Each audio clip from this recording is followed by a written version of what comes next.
तरह से फिर आयशा का भी नंबर आया।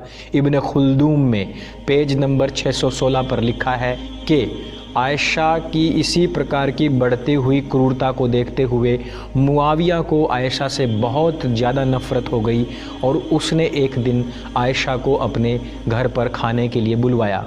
मुआविया ने उसके लिए पहले से ही एक कब्र खोद कर रखी हुई थी। उस कब्र में उसने खुले सीधे खड़े हुए भाले और तलवारें खड़ी की हुई थी।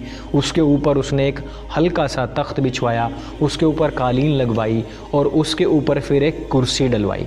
आयशा को जैसे ही वहाँ बैठने के लिए कहा गया और आयशा उसके ऊपर बैठी, तख्त टूट गया और आयशा सीधी कब्र में चली गई। वहाँ पर जो खुले सीधे भाले गड़े हुए थे उनसे आयशा बिंध गई। मुआविया ने तुरंत ही ऊपर से मिट्टी डलवा दी और आयशा को जिंदे ही दफन करवा दिया और वहीं पर तड़प तड़प कर आयशा की मौत हो गई।